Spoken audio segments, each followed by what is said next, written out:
నమస్తే, welcome to Suman TV. నేను మీ హరిత. నేను ఇప్పుడు ఈసీఐఎల్లోని Suvidha hospitals Suvidha for women లో ఉన్నాను. నాతో పాటు ఉన్నారు సీనియర్ గైనకాలజిస్ట్ డాక్టర్ హిమబిందు నామాల. యంగ్ ఏజ్ లోనే ఇన్ఫర్టిలిటీ ప్రాబ్లమ్స్ వస్తున్నాయి. అసలు ఇన్ఫర్టిలిటీకి కారణాలు ఏంటి? ఇప్పుడు ఉన్న అడ్వాన్స్డ్ ట్రీట్మెంట్స్ ఏమున్నాయి? దీని గురించి మనం మాట్లాడుకుందాం. హలో డాక్టర్ గారు. హలో అండి. ఇన్ఫర్టిలిటీ ప్రాబ్లం రోజు రోజుకు పెరిగిపోతుంది. పిల్లలు లేకుంటే ఆ జంట పడే బాధ వర్ణాతీతం.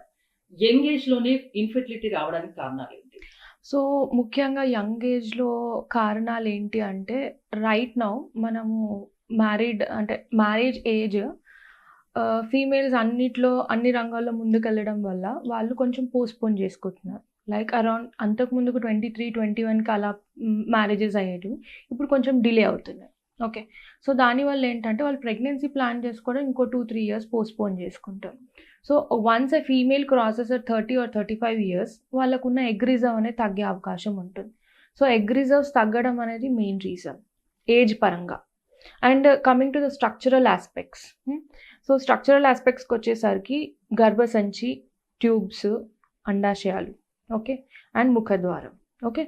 సో ఇప్పుడు మనకి ముఖ్యంగా ఇన్ఫర్టిలిటీ రీజన్స్ వీటిని నేను చెప్పిన పార్ట్స్ ప్రకారంగా డివైడ్ చేసుకోవచ్చు.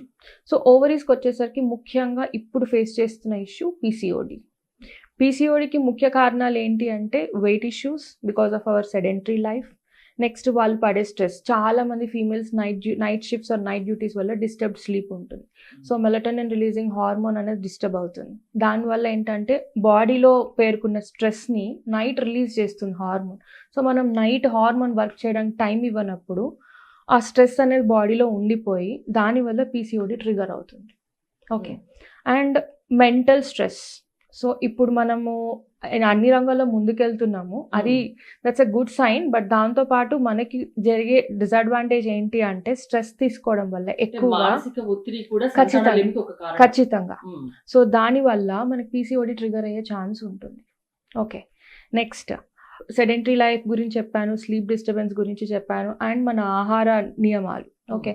మనం ఎక్కువ ఫాస్ట్ ఫుడ్ని లేకపోతే క్యాన్ ఫుడ్స్, టిన్ ఫుడ్స్ ఇవి ప్రిఫర్ చేయడము వీటి వల్ల, ప్లస్ ఎక్కువ కార్బోహైడ్రేట్ ఫుడ్ తీసేసుకుంటాము, ప్రోటీన్స్ తక్కువ తీసుకుంటాం. సో ప్రిఫరబుల్లీ మనం more high protein and less carb food prefer చేయాలి. ఇలాంటి అంటే ఫుడ్ ఆప్షన్స్లో మనం చాయిస్ని బట్టే మనం తీసుకునే క్యాలరీస్ డిసైడ్ అవుతాయి. సో ఎక్కువ క్యాలరీస్ తీసుకుంటున్నప్పుడు మనం అంత ఖర్చు పెట్టనప్పుడు వెయిట్ పుట్ ఆన్ అవుతూ ఉంటాం. సో పీసీఓడి దానికి కూడా రీజన్ అవుతుంది.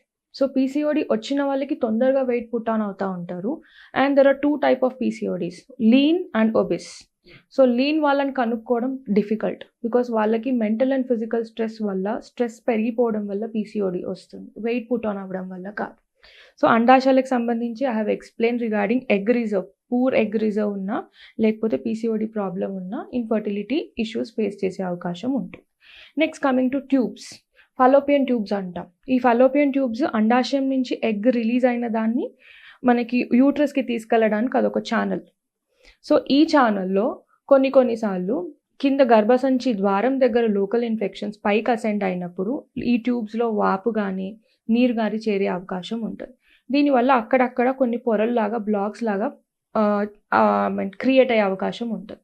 అట్లా క్రియేట్ అయినప్పుడు మీ ఫీమేల్లో ఓవ్యులేషన్ టైంలో ఎగ్ రిలీజ్ అయింది, ట్యూబ్లో మధ్యపార్ట్ వరకే వెళ్ళిపోద్ది. కానీ బ్లాక్ ఉండడం వల్ల అది అటు స్విమ్ అయ్యి వెళ్ళలేదు అండ్ వీర్యకణం కూడా ఎగ్ని కలవలేదు. So tubal blocks are the important cause. So అది ద్వారం స్టార్టింగ్లోనే ఉండొచ్చు, మధ్యలో ఉండొచ్చు, ఎండ్లో ఉండొచ్చు. సో సక్సెస్ రేట్ అనేది ట్యూబల్ రిలీజ్ రీకాన్యులేషన్లో కూడా ఆస్టెల్ రిలీజ్తో సక్సెస్ రేట్ ఎక్కువ, మిడిల్ పార్ట్లో కష్టం, అండ్ ఫిమ్రియల్ ఎండ్లో రిలీజ్ అనేది ఈజీ. సో దీంతో కూడా సక్సెస్ రేట్ పెరిగే అవకాశం ఉంటుంది. సో సువిధాలో మనం ట్యూబల్ రీకాన్యులేషన్ అనేది ఎక్కువ శాతం చేస్తాం. This is the modern advance treatment that is available here. Okay. Next ఈ ఫలోపియన్ ట్యూబ్స్లో బ్లాక్సే కాకుండా ఈ లోకల్ ఇన్ఫెక్షన్స్ని ఇమీడియట్గా మనం డయాగ్నోస్ చేసినట్టయితే త్వరగా మెడికల్ మేనేజ్మెంట్తో తగ్గించుకోవచ్చు. అది త్వరగా కనుక డయాగ్నోస్ చేయనట్టయితే అక్కడ ఇన్ఫెక్షన్ అనేది ఆర్గనైజ్ అయిపోయి ట్యూబల్ బ్లాక్స్ ఫామ్ అయ్యే ఛాన్స్ ఉంటుంది. Next coming to uterus. యూట్రస్లో మనకి చిన్న చిన్న ఎండోమెట్రియల్ పాలిప్స్ ఫామ్ అవ్వచ్చు. అంటే లోపల ద్వారంలో ఈ వైట్ కనిపిస్తున్న వాటిని ఎండోమెట్రియల్ పాలిప్స్ అంటాం. ఈ పాలిప్స్ ఏం చేస్తాయంటే ఇవి మొత్తం ఫిల్ అయిపోయి ద్వారంలో ఛానల్ అనేది అబ్స్ట్రక్ట్ చేస్తుంది. అబ్స్ట్రక్ట్ చేయడం వల్ల వీర్య కణాలు పైకి వెళ్ళి అండాశయం నుంచి ఎగ్ రిలీజ్ అయిన దాన్ని ఫ్యూజ్ చేయలేదు.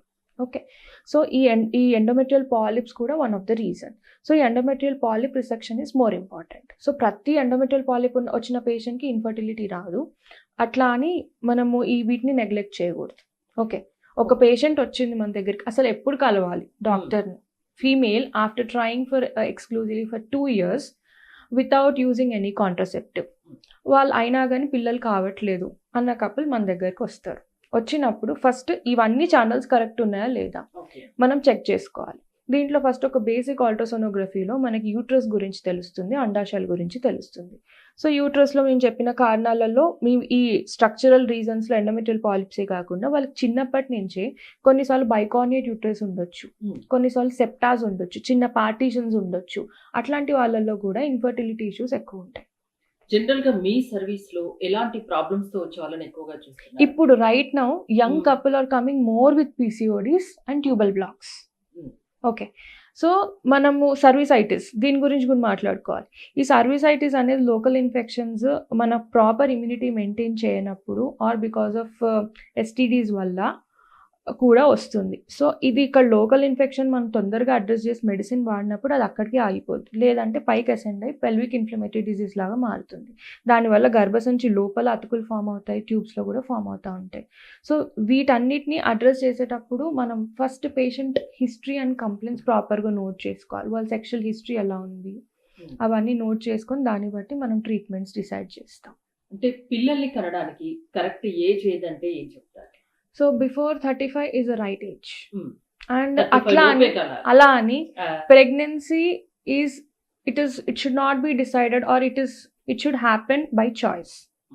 మీరు కరెక్ట్ అనుకున్నప్పుడు, మీరు ఫైనాన్షియలీ స్టేబుల్ ఉన్నప్పుడు, మెంటలీ స్టేబుల్ ఉన్నప్పుడు మాత్రమే ప్రెగ్నెన్సీని ప్లాన్ చేసుకోవాలి, అలా అని డిలే చేయాలని కాదు. ఇంకోటి, ఈ మధ్య కాలంలో ఎగ్ ఫ్రీజ్ చేసుకునే Yes, కూడా yes, ఉన్నాయి కదా, yes, అది మీ definitely. దగ్గర ఉందా సువిధాలో? Yes, we are planning for that egg freezing technology also. So egg freezing technique ఎవరికి ఇంపార్టెంట్ అంటే, ఎవరికైనా ఇప్పుడు ఫర్ సపోజ్ క్యాన్సర్ కెమోథెరపీకి వెళ్తున్నారు, ఆ థెరపీ వల్ల ఎగ్ రిజర్వ్ తగ్గే అవకాశం ఉంటుంది వాళ్ళకి. అండ్ కొంతమంది అడ్వాన్స్డ్ ఆర్ వాళ్ళ పై చదువులకు వెళ్తున్నారు, ఎక్కువ టైం పడుతుంది వాళ్ళ లైఫ్లో సెటిల్ అవ్వడానికి, అలాంటి వాళ్ళు.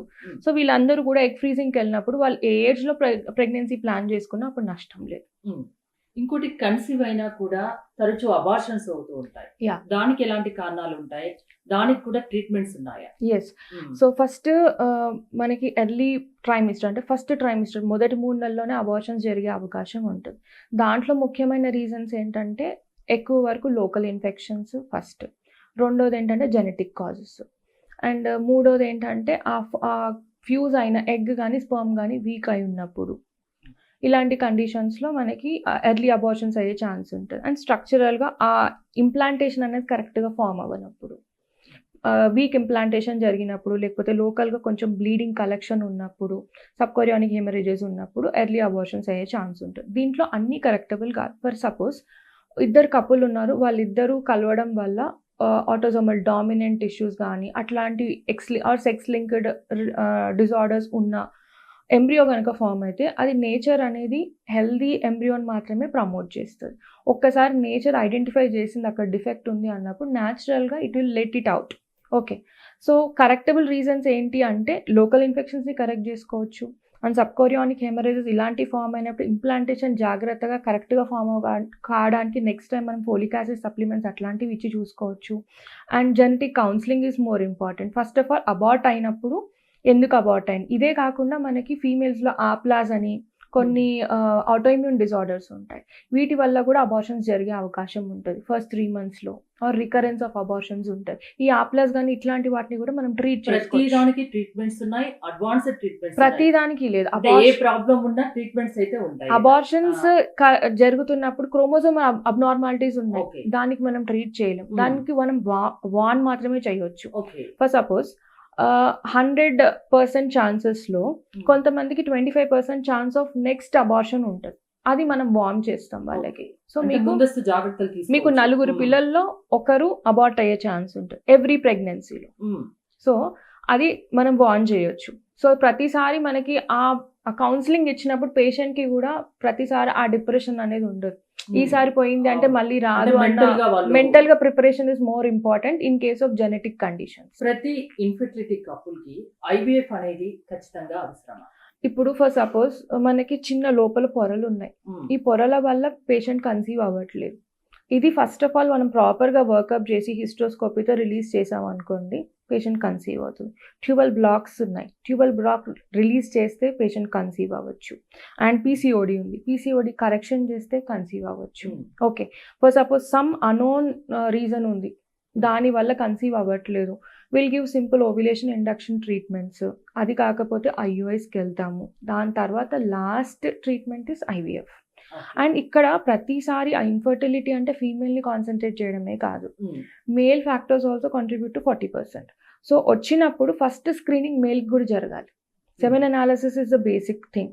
డయాబెటీస్ ఉందా, థైరాయిడ్ ప్రాబ్లమ్స్ ఉన్నాయా, ఇవి చూసుకోవాలి. సో మేల్ నుంచి అన్ని 100% కరెక్ట్ ఉన్నాయి అన్న తర్వాత then we can concentrate more on the female. Okay, ఇక్కడ సువిధాలో ఇన్ఫెర్టిలిటీకి సంబంధించి ఎలాంటి ట్రీట్మెంట్స్ ఉన్నాయి? సో బేసిక్ ఇన్ఫర్టిలిటీ ట్రీట్మెంట్స్లో first we'll do screening completely. స్క్రీనింగ్లో లోకల్ ఇన్ఫెక్షన్స్ ఉన్నాయా, will screen that. Then PCOD problem ఉందా, పీసీఓడి ప్రాబ్లం ఉన్నప్పుడు మెడికల్ మేనేజ్మెంట్తో పాటు సర్జికల్ మేనేజ్మెంట్స్ కూడా ఉన్నాయి. లాప్రోస్కోపిక్ ఓవేరియన్ డ్రిల్లింగ్, ఇది ఎవరికి చేస్తామంటే high AMH levels, LH levels చాలా ఎక్కువ ఉన్నాయి, మెడికల్ మేనేజ్మెంట్ ఫెయిల్ అయింది, patient wants to conceive but right టైంకి ఓవ్యులేట్ అవ్వట్లేదు, or right size of egg రావట్లేదు అన్న వాళ్ళకి లాప్రోస్కోపిక్ ఓవేరియన్ డ్రిల్లింగ్ కూడా చేయొచ్చు.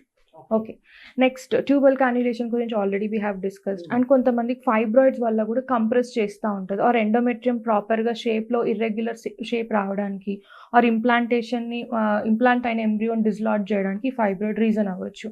సో ఫైబ్రాయిడ్స్ మయోమెక్టమీ ప్లాన్ చేసుకొని ఆర్ ట్యూబల్ రీకాన్యులేషన్ చేసుకొని laparoscopic ovarian drilling or medical management treatment options చాలా ఉన్నాయి. ఎస్, ఇవన్నిటితో మనము సక్సెస్ రేట్ ఎలా ఉంటుంది సువిధాలో? సువిధ అనే కాదు, general success rate let me explain you.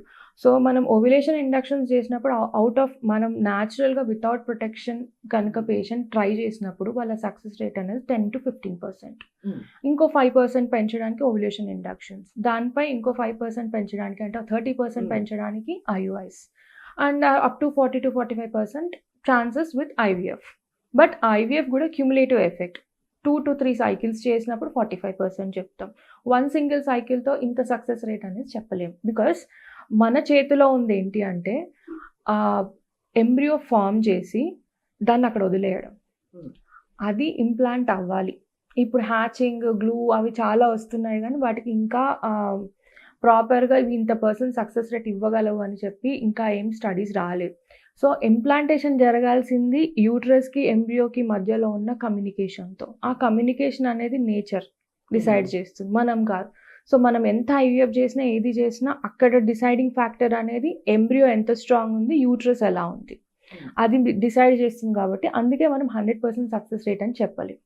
సంతానలేమితో బాధపడే వాళ్ళకి ఏం చెప్తారు? So first thing is like మనం ఈ స్ట్రక్చరల్ డిఫెక్ట్స్ గురించి ఎంతైతే డిస్కస్ చేసుకుంటున్నామో మెంటల్ స్ట్రెస్ తగ్గించుకొని, అండ్ నేను చెప్పినట్టే ప్రెగ్నెన్సీ అనేది అదొక ఛాన్స్తో కాదు. ఓకే, మీరు ప్రిపేర్డ్గా ఉండాలి. And that to it shouldn't happen like with pressure or like a duty. So ఇప్పుడు ఏంటంటే చాలా వరకు couple are getting intimate deciding on their app చెప్తుంది కాబట్టి ఇంటిమేట్ అవ్వాలి.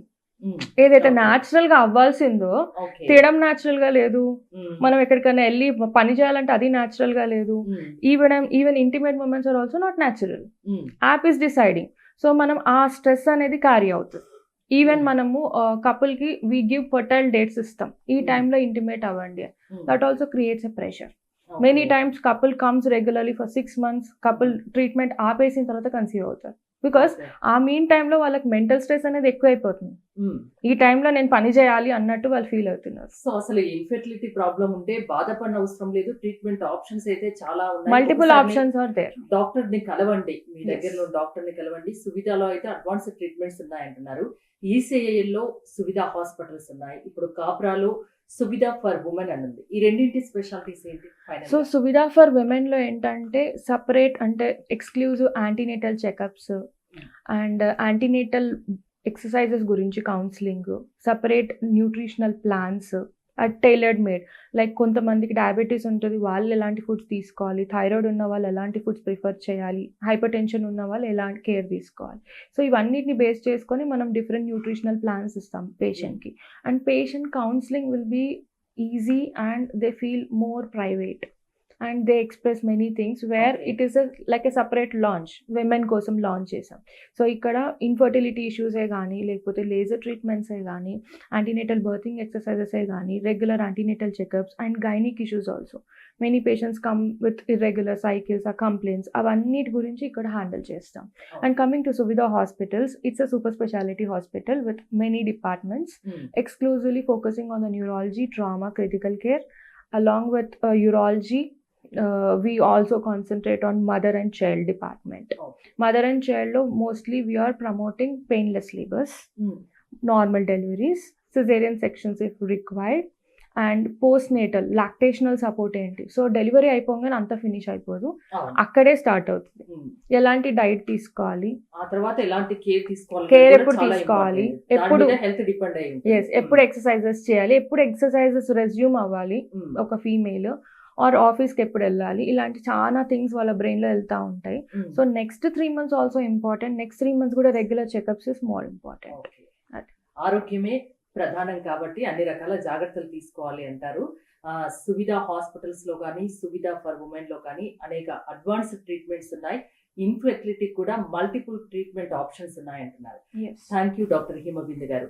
మీరు కనుక ఇన్ఫెర్టిలిటీ ప్రాబ్లమ్స్ తో బాధపడుతున్నట్లయితే సువిధాలో అడ్వాన్స్డ్ ట్రీట్మెంట్స్ ఉన్నాయని డాక్టర్ హిమబిందు చెప్తున్నారు. ఇక్కడ మీరు ట్రీట్మెంట్ చేయించుకోదలుచుకుంటే స్క్రీన్ పై స్క్రోల్ అవుతున్న నెంబర్స్ కాల్ చేసి కాంటాక్ట్ అవ్వచ్చు. చూస్తూనే ఉండండి సుమన్ టీవీ.